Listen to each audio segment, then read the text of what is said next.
I never thought the worst betrayal of my life would happen over chicken parmesan in my own dining room.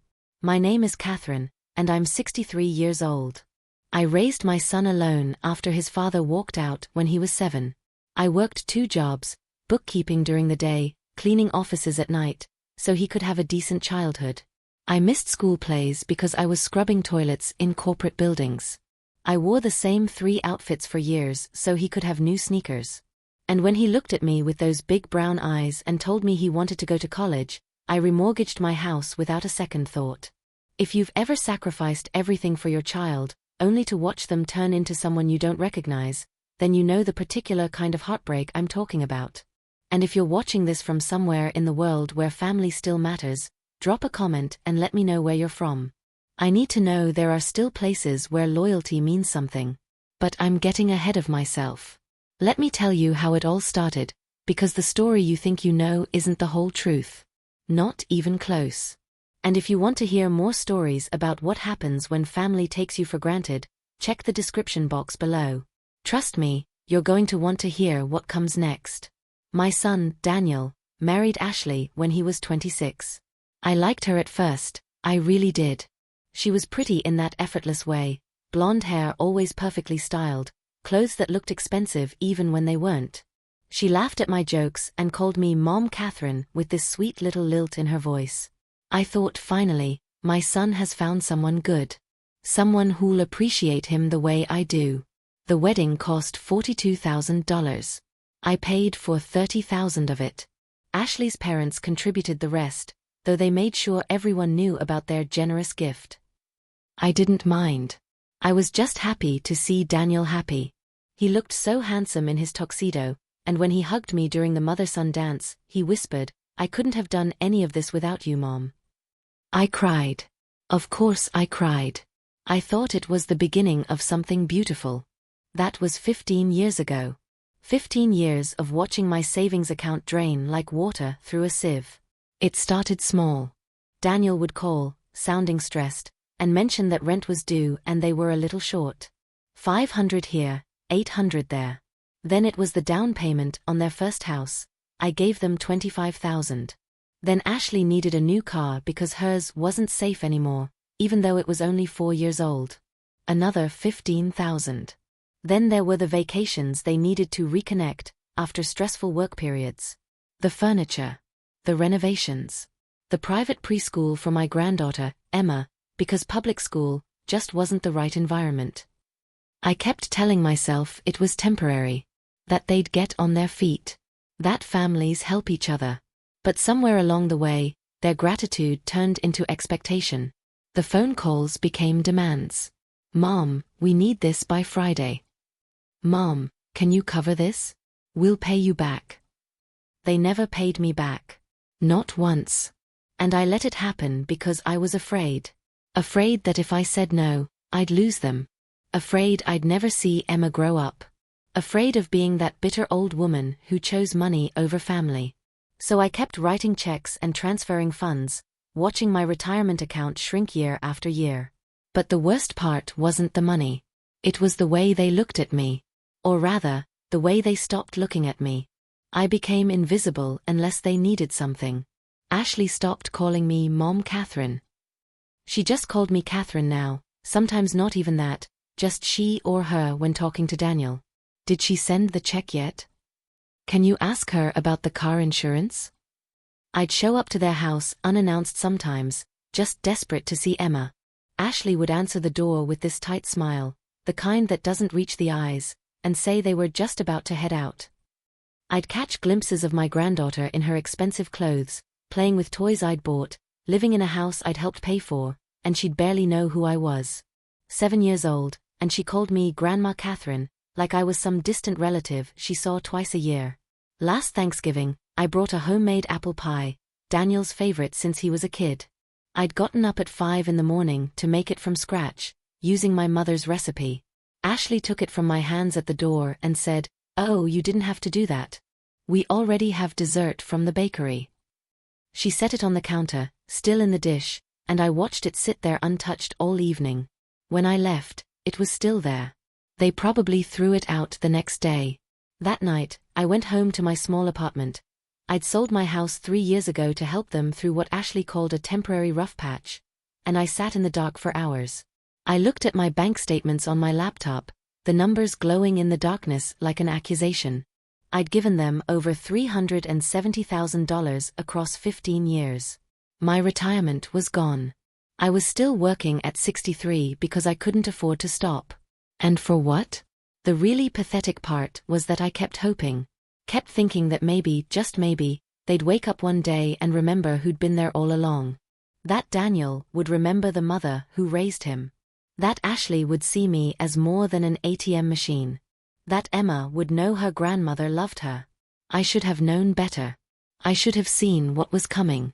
But sometimes, when you love someone, you're blind to the knife until it's already between your ribs. And 3 weeks ago, that knife went in deep. They invited me to dinner. Ashley called, which was unusual in itself. Daniel usually handled the mom requests, as I'd overheard Ashley call them once. Her voice was cheerful, almost musical. They wanted to have a family dinner at their house. Saturday night, 6 o'clock. She was making Italian, my favorite. Could I come? I said yes immediately, pathetically eager. I even stopped by the store and bought a bottle of expensive wine and a new toy for Emma, a science kit I thought she might enjoy. I dressed up, put on makeup, wore the nicest outfit I owned. I told myself this was it. This was the moment things would change. Maybe they'd finally realized how much I'd done for them. Maybe this was their way of saying thank you. God, I was such a fool. I arrived at their house at exactly 6 o'clock, wine and toy in hand, heart hammering with something that felt dangerously close to hope. Their house, the 4-bedroom colonial with the professionally landscaped yard that my money had helped buy, looked perfect in the evening light. Through the windows, I could see the chandelier I'd bought them for Christmas glittering in the dining room. My stomach fluttered with nervous anticipation. I knocked, then let myself in with the key they'd given me years ago, one I'd rarely used because I never wanted to intrude. Hello. I called out, setting the wine on the entry table. Ashley appeared from the kitchen, wearing a designer dress I didn't recognize. Her smile was wide but somehow cold, like ice sculpted into the shape of warmth. Catherine, you're right on time. Come in, come in. Not Mom Catherine. Just Catherine. I should have turned around right then. The dining room table was set beautifully. The fine china I'd given them as a wedding gift, cloth napkins, candles flickering. It looked like something from a magazine. Emma was already seated, playing on a tablet, barely glancing up when I walked in. Daniel came out of the kitchen carrying a salad bowl, and he gave me a quick one-armed hug that felt more obligatory than affectionate. Hey Mom.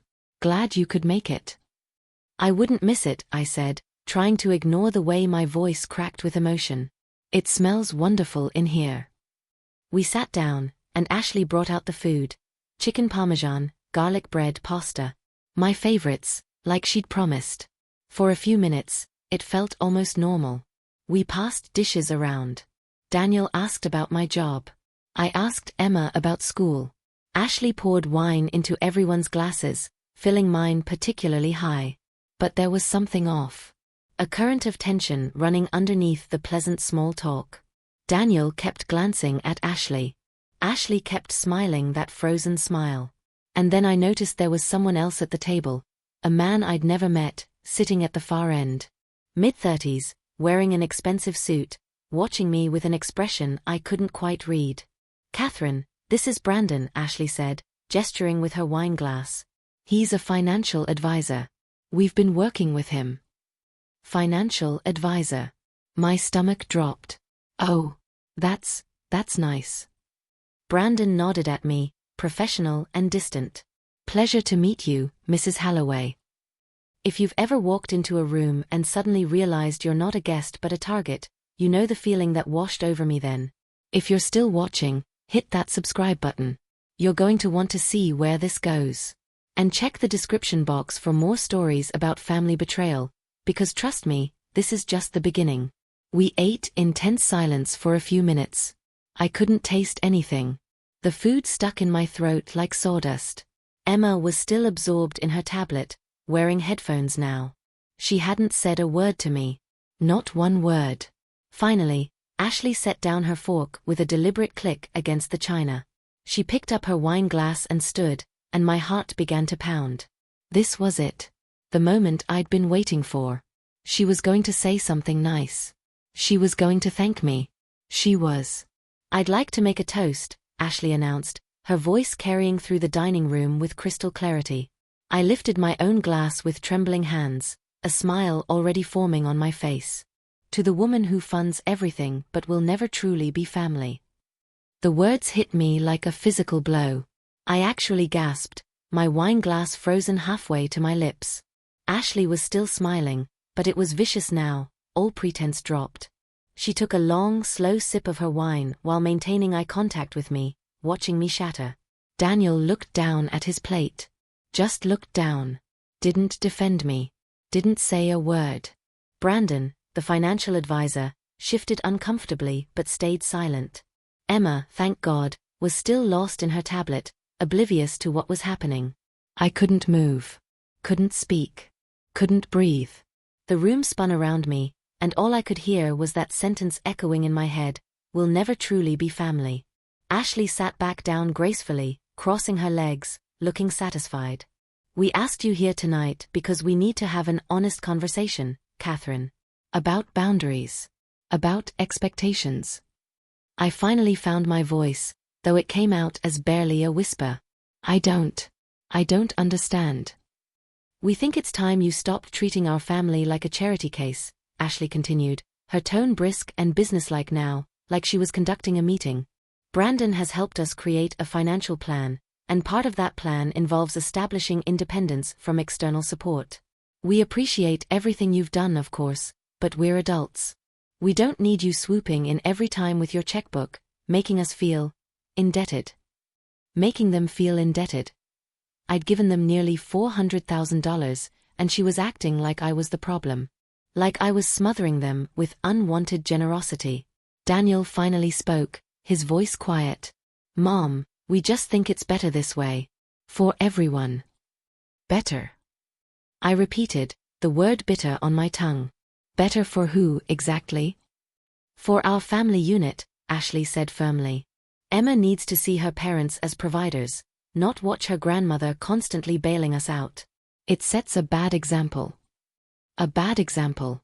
I looked at my son, the boy I'd raised, the man I'd sacrificed everything for, and he couldn't even meet my eyes. He was letting his wife do this. Letting her humiliate me at their dinner table, in their house that my money had helped buy, with my china and my chandelier and my wine. Something inside me shifted. That desperate, pleading part of me that had been clinging to hope for 15 years finally let go. And in its place, something cold and clear settled in. Rage. Pure, crystalline rage. I reached into my purse slowly, deliberately. They all watched me with varying expressions. Ashley's smugness, Daniel's guilt, Brandon's professional discomfort. I pulled out an envelope, cream-colored and thick, and set it on the table next to my untouched plate. "What's that?" Daniel asked, and for the first time, I heard uncertainty in his voice. "Open it," I said calmly.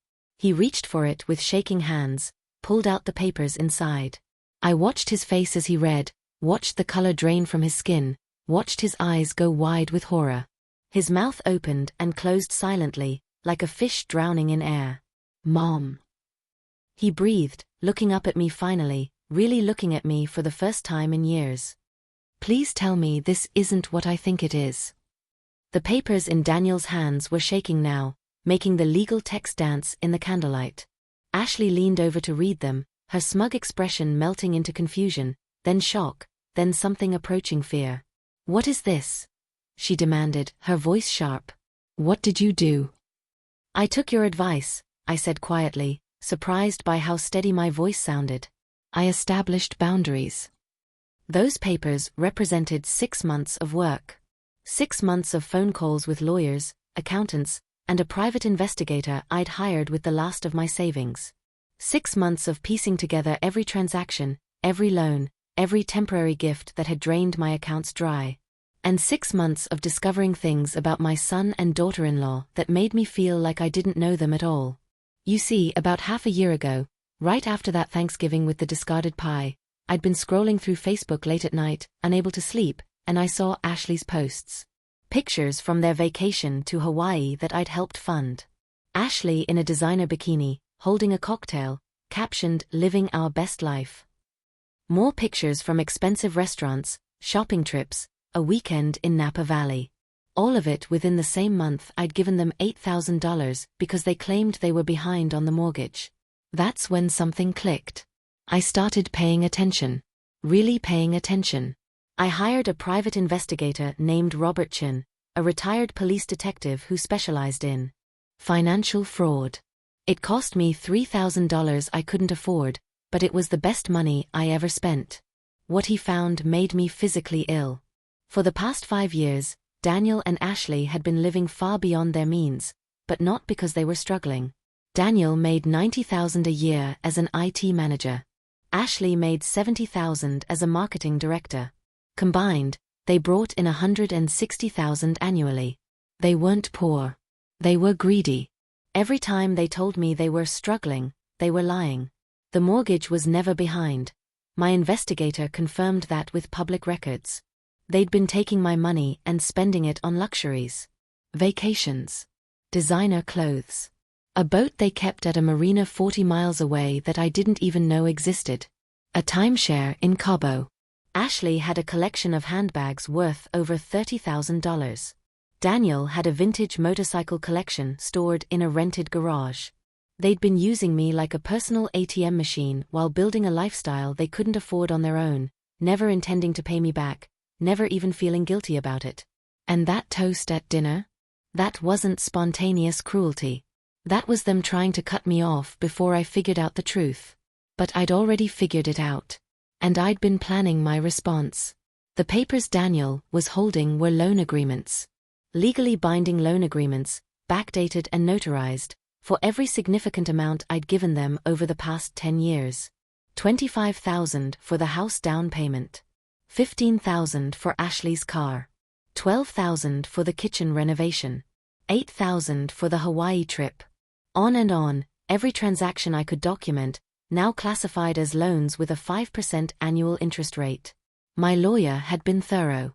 We'd gone through my bank statements, their social media posts, email records where they'd requested money. We'd built an airtight case that proved these were loans, not gifts, particularly because they'd repeatedly promised to pay me back in written communications. That phrase saved me. Every text message, every email where they'd said, "We'll pay you back, Mom," or "This is just temporary proved intent to repay." The total came to $237,000 in principal, plus accumulated interest. With the interest, they owed me $281,000. And the documents stated that the loans were now being called in, with payment due in full within 90 days. "You can't do this," Ashley hissed, her face flushed red with fury. "These were gifts. You can't just..." "They weren't gifts," I interrupted, my voice still eerily calm. "You promised repeatedly to pay me back. That makes them loans. My lawyer assures me that this will hold up in court. And if you don't pay, I can place a lien on your house, garnish your wages, and seize your assets." Daniel's face had gone from white to gray. "Mom, we don't have this kind of money." "Then you'll need to make some changes," I said. "Sell the boat. Sell the timeshare. Sell Ashley's handbag collection. Sell the motorcycle collection I wasn't supposed to know about." Ashley's eyes went wide. "You've been spying on us?" "I've been protecting myself from thieves," I shot back, and the word hung in the air like poison. "Which is what you are. Both of you. You stole my retirement. You stole my security. You made me work past retirement age while you lived like millionaires on my dime. And then you had the audacity to humiliate me at your dinner table and tell me I'm not really family." "Mom," Daniel started, but I held up my hand. "I'm not finished. The second document in that envelope is a cease and contact letter. I don't want to hear from you unless it's about loan repayment. Don't call me. Don't text me. Don't show up at my door. You wanted independence? Congratulations. You have it." Brandon, the financial advisor, was staring at his plate like he wished he could disappear into it. I almost felt sorry for him. Almost. As for Emma, I continued, and my voice finally cracked saying my granddaughter's name. She was still wearing her headphones, still oblivious, and I was grateful for that. I've set up a trust fund for her education. $20,000, managed by an independent trustee. You can't touch it. Only she can access it when she turns 18, and only for educational purposes. That's the last dollar you'll ever see from me. I stood up, my legs somehow steady despite the adrenaline coursing through my veins. The third document in there is an invoice for tonight's dinner. Since you used my china, my chandelier, and my wine to stage this little humiliation, I expect reimbursement. I've calculated the value of the items at market rate. You have 30 days. I picked up my purse, leaving the toy I'd brought for Emma on the table.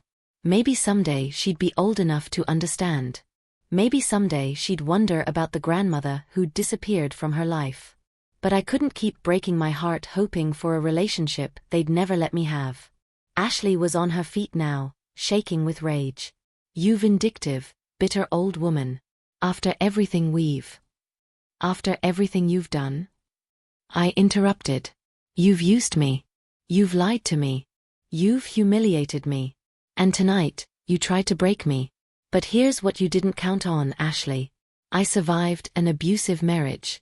I raised a child alone while working 2 jobs. I built a life from nothing.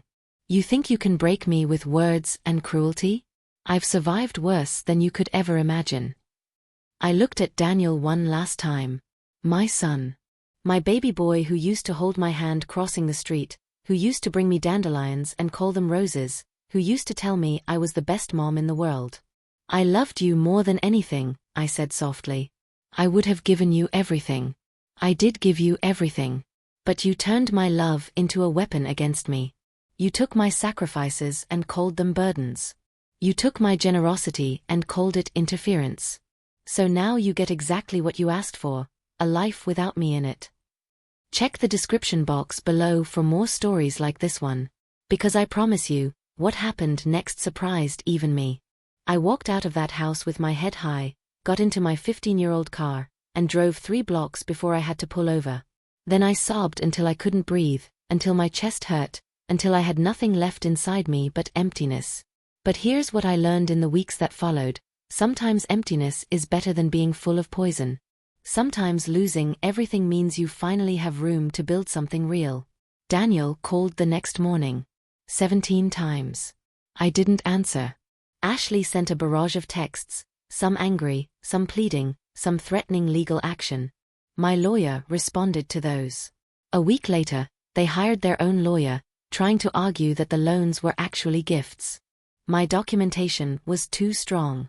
Every text, every email, every broken promise to pay me back sealed their case shut. 2 weeks after the dinner, I got a call from my lawyer. Daniel and Ashley wanted to negotiate a settlement. They'd sell some assets, set up a payment plan. They were offering $150,000 over 3 years. I said no. Not because I'm cruel, but because I'd finally learned something crucial. The money was never really the point.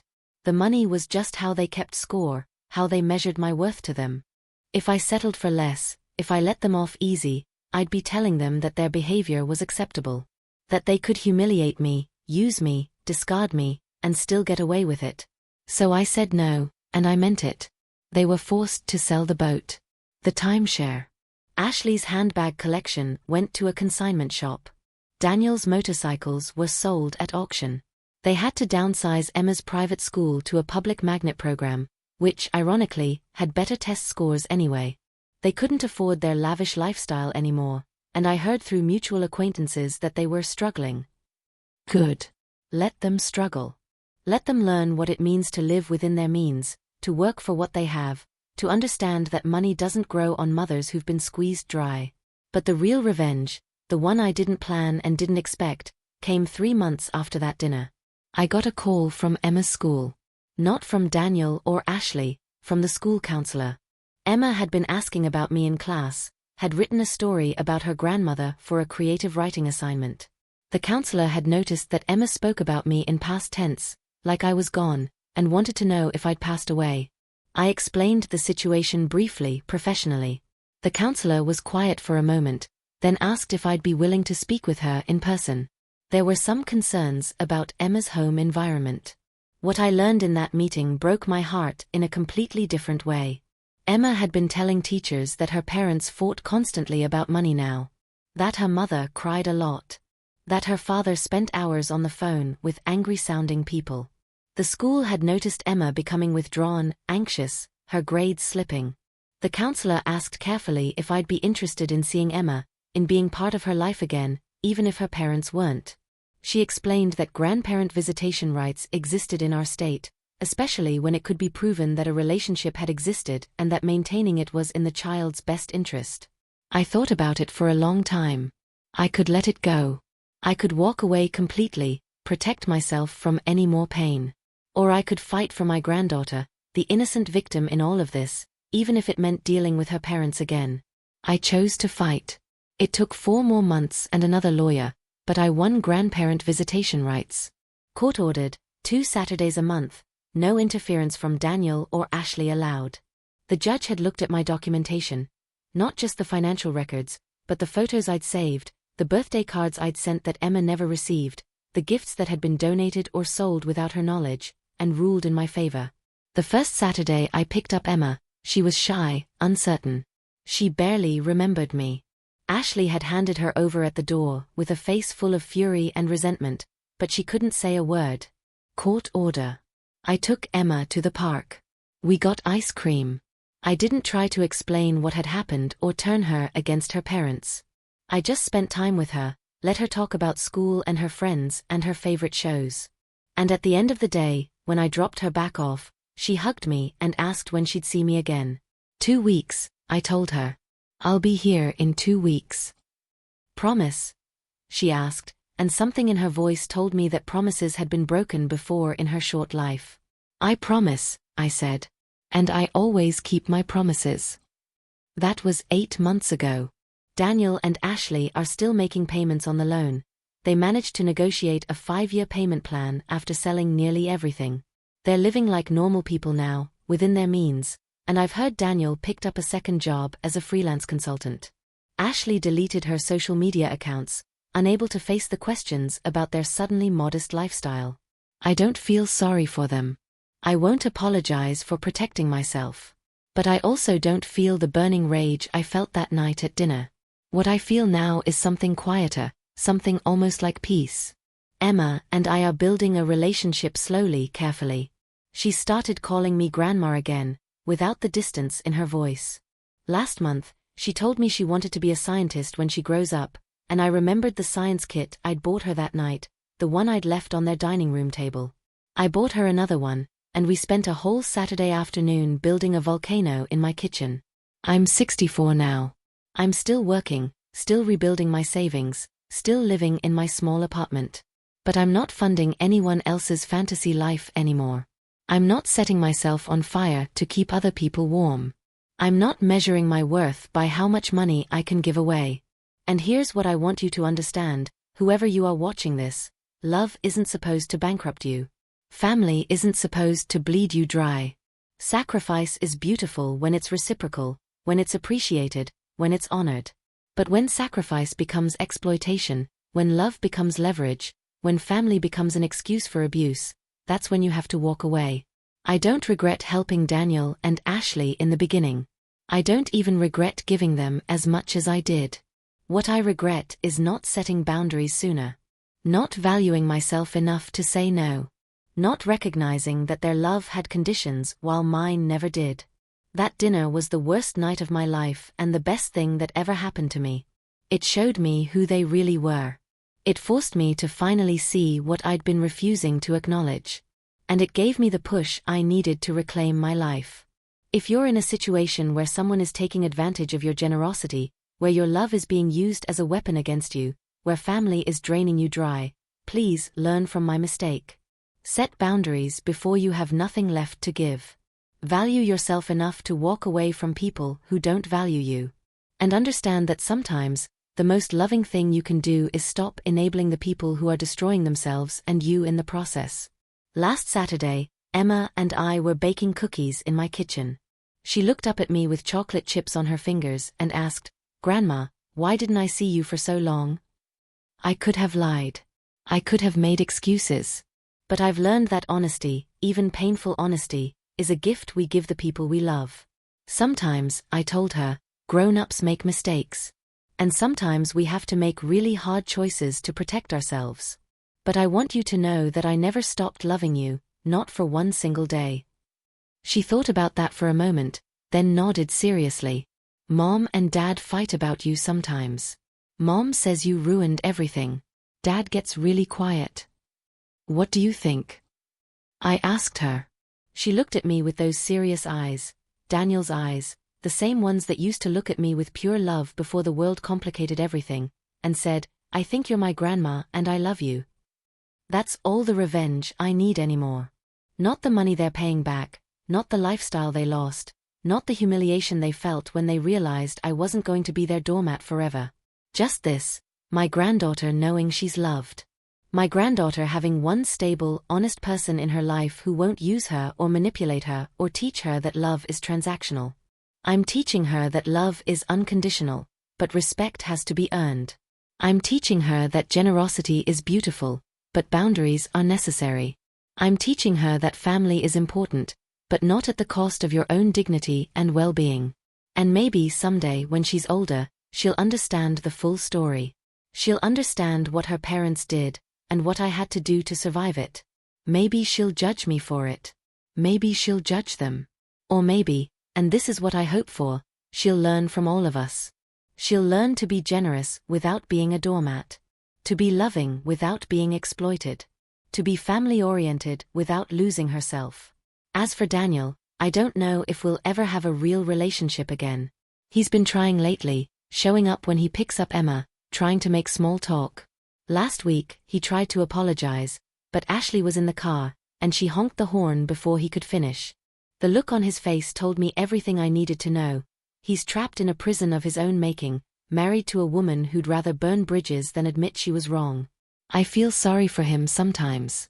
But I can't save him. He's an adult. He made his choices. And now he has to live with them. Me? I'm living with mine too. But I'm living with peace, with boundaries, with self-respect. I'm living with Emma's laughter in my kitchen and the knowledge that I finally stood up for myself. I'm living with less money but more dignity.